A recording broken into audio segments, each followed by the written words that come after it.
As we navigate life right now, we want to make sure you can stay safe too. With all this uncertainty, scammers, they're on the prowl and taking advantage of others, looking for their next victims. Thankfully, we have some help for you.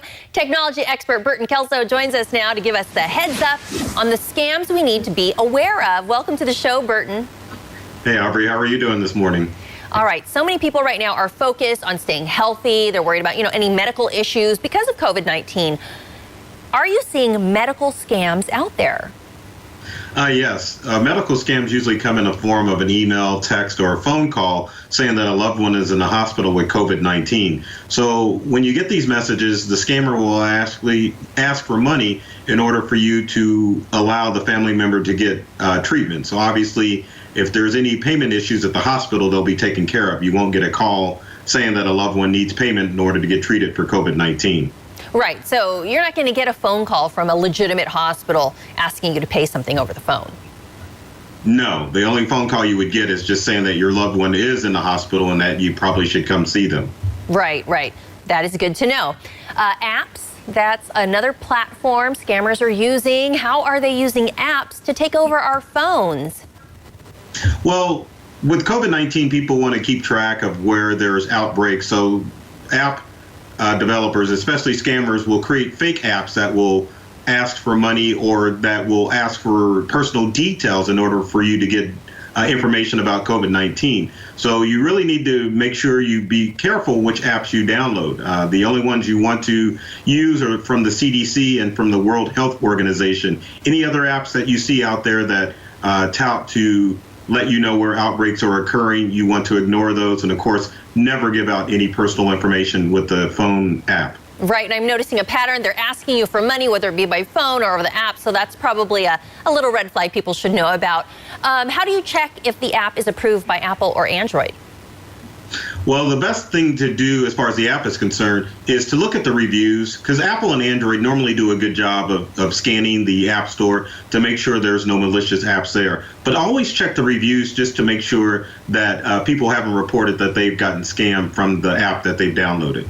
Yeah, you got to do a little bit of due diligence there to make sure that you're not going to get taken advantage of. And right now, a lot of people, are being very generous, wanting to give to charity. But some of these scammers are also using these charity, situations to run a scam, right?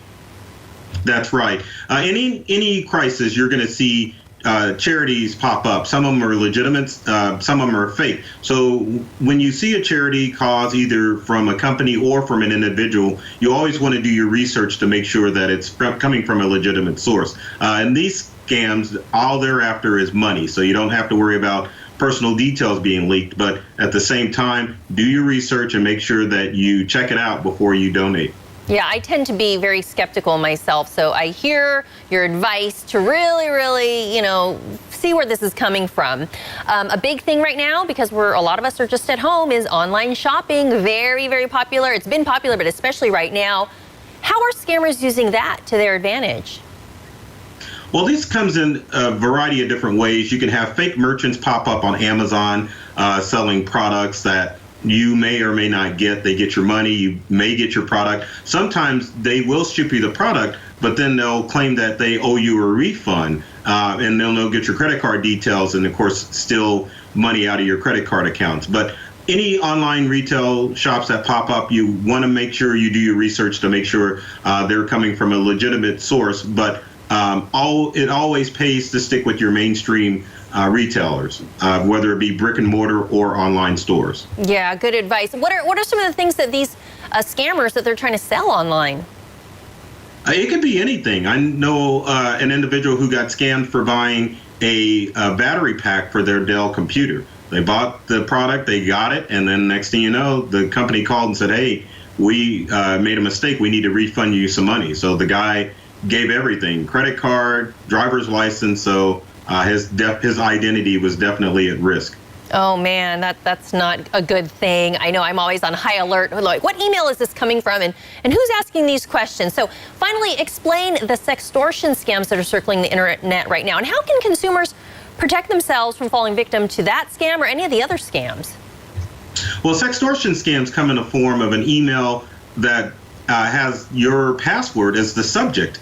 So when you see that, you freak out. So if you read the details of the email, it'll go on to explain that you've been caught watching porn on your smartphone or your computer, and they can go on to say that they can track you and infect family members with the COVID-19 virus. Oh, wow. So if you get a sextortion scam email, the best thing to do is to change the password that is listed in the subject line. So if you use all of your accounts with that password, you want to change the password for all of those online accounts. If you just use it for one account, go ahead and change that password. But yeah, you definitely just need to get in the habit of changing your passwords on a regular basis. I would say probably every 60 to 90 days to kind of help prevent stuff like that happening. All right, good advice. Change those passwords. Really be a little skeptical, I guess, when you get any of these inquiries, whether it be by email, by phone, or something you see online. If it looks too good to be true, it might. And make sure they're not asking for your personal details. That's what I got from you today, Burton. Thank you so much for joining us. We've got the heads up now on these tech scams. All right. Good talking with you, Aubrey. This interview involves commercial